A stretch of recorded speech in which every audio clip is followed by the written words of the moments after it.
This game, he claims it has a switch row 5 short, and he's highlighted the switches. So that's what we're going to look at today. And Williams Bride of Pinball. Let's flick her on, see what's going on. Ooh, I have no idea what that says. I gotta imagine it's trying to tell me the batteries are dead in German. Okay, so we got a couple issues going on here. One, we got to make the default language English, and obviously we got to fix this problem with the batteries. So we got a couple things going on. First, let's talk about the English thing. These jumpers over here control the English. You can see that the leftmost one is missing. For it to be set as a default language English, all 6 of these jumpers need to be installed. The 2 right ones are never installed, but all 6 of these need to be installed, or all 6 of them need to be removed. So it's easier to remove them than it is to install them. I am just going to cut them out like this and get them out of my life. Okay, so now they're all disconnected. Put this back up and turn it back on. And it should come up in English. Yes. And now you can see that it says factory settings restored. Okay, so that's problem number 1. Problem number 2 is that you can see down here that the batteries have leaked onto the CPU board. I don't know what the extent of the damage is until I get the board or the battery holder out of here. So I am just going to cut it right off the board. Not messing around. Let's get that thing out. And now I can kind of see the damage a little better. I think I can clean that up, but I'm probably going to have to replace this chip here. It's pretty, yeah, there's no doubt I'm going to have to replace that chip. And then I'll put a remote battery holder in too. And then here's the original battery holder. You can see that it's pretty much took a poop right on the board. So what I've done is I used my wire brush and brushed the corrosion off this. You can see it looks a heck of a lot better, but I suspect that there's corrosion underneath this chip. So we're not going to fool around. I'm just going to cut this chip out and socket it and put a new one in. To cut chips out, I like to use these little diagonal cutters, this style, because I can cut the pins as high up as possible, and then that'll give me as much leg as possible to kind of take the chip out. This is hard to do one-handed, so I'm going to have to, there's one, just go down this whole row and cut them out. This is with the chip cut out. This is the top side. That's the bottom side. Look at all the corrosion that was lurking underneath the chip. If I hadn't cut this out, that would just eventually corrode the traces and cause more problems. That's why we're removing this. Again, use my Home Depot wire brush and brush this area. You can see it actually cleaned up pretty good. So now what I'm going to do is heat up each one of these pins, then take a set of needle nose pliers and pull them out one at a time. That's why I wanted to leave these legs as long as possible. And then I'll use the solder sucker to suck the holes clean. I'll put a socket in, and I'll put a brand new LM339 chip in. And I also will buzz out the traces to make sure that none have actually corroded and that they're all going where they need to go. Because corrosion can obviously eat through the traces. And if this chip is missing a particular trace going to any leg of it, the switch matrix won't work. You'll have a row or a column. Actually, this would be a row that would not work. So I used needle nose pliers, heated up each joint, pulled the cut off legs out. Then I just used my Radio Shack solder to put it to suck the holes clean. I didn't even use anything elaborate to do this. It's actually pretty easy when the chipped legs aren't in there to use the solder to pull it. I'm going to put a new LM337. Now notice I'm using SIP sockets, the inline sockets. I usually don't use these. I generally don't like them. I don't think they last as long as a dual solder tail style socket, but because there is corrosion here, it's just easier to access the area from the top side of the board and easier to see things when you use this style of socket, because the other one just obscures too much of the view. So then we have to go through and buzz out everything, all the traces, just to make sure that everything goes where it needs to. I've kind of done this before, so I kind of know where things go. But, you know, you just want to check all these things and buzz out, you know, that everything goes where it needs to go. You know, so that's all we're doing here. And it looks good. Thank you. We don't have to do any circuit board repairs. It's all cleaned up. We just put the chip in and we should be good to go. So I got the chip installed, the new LM339. I've got a remote battery holder installed, so we don't have this corrosion problem again. And we will put this panel back in place. We'll flip her on.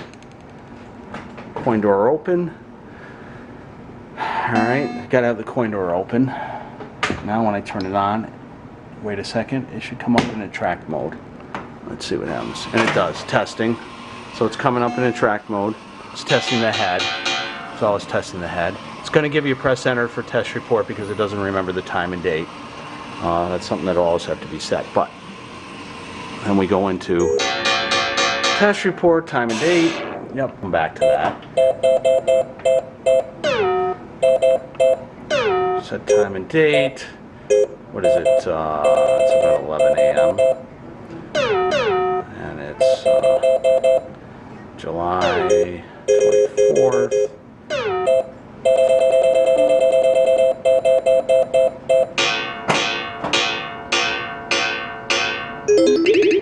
Adjustments, standard.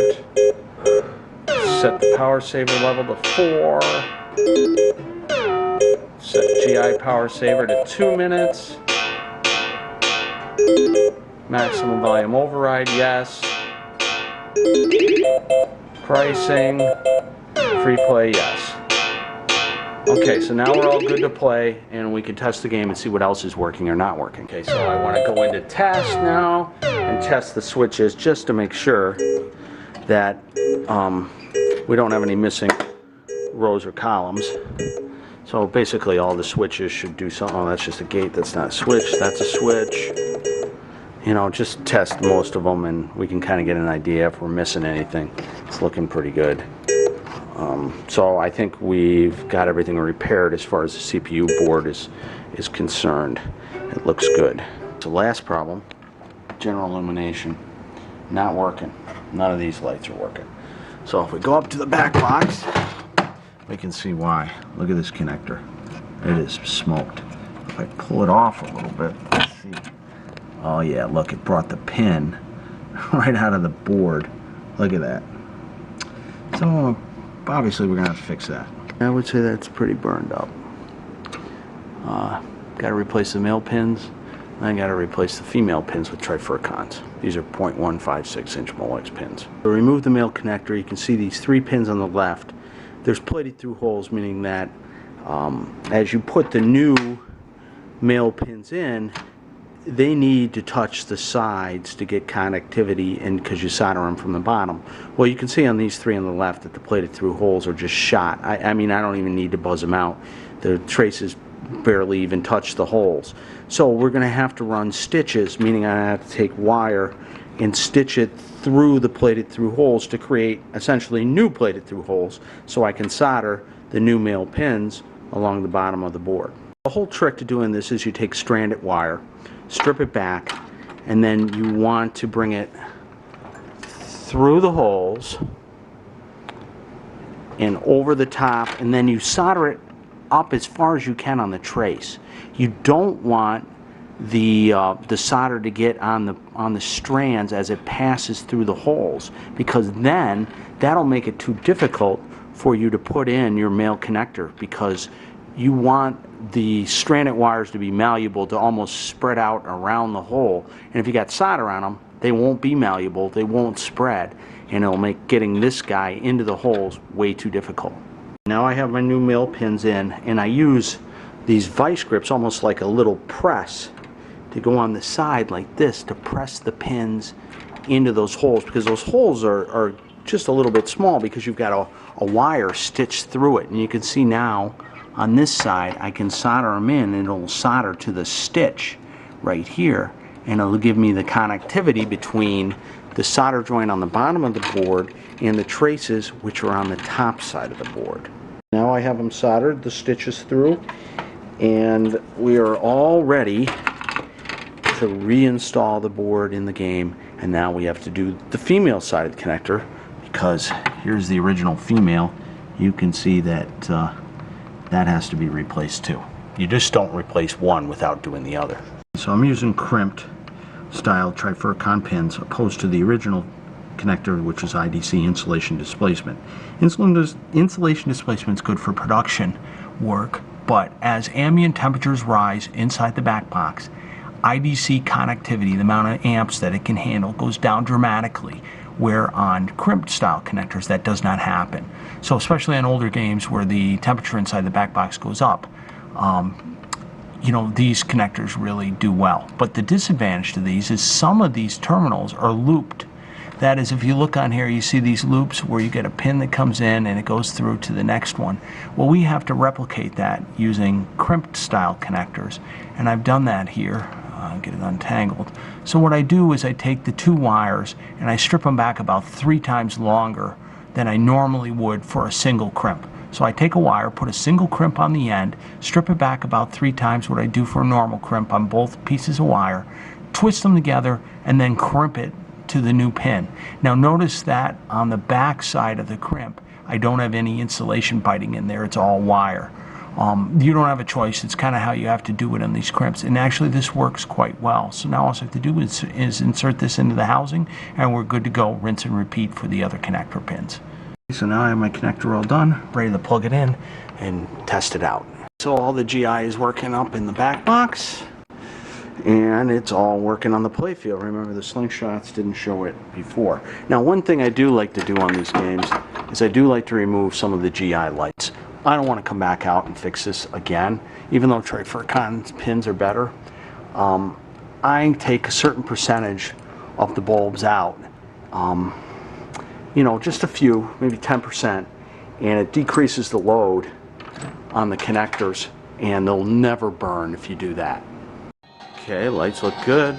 Try game. Another thing I had to do on this game is the coil sleeves were brass, which is very common for games that come from Europe, and I put nylon sleeves in, and now the flippers are a lot stronger because it's important. You got to be able to make that ramp there that I just missed, because if you don't make that ramp, that shot there, you've got to be able to make that shot on this game.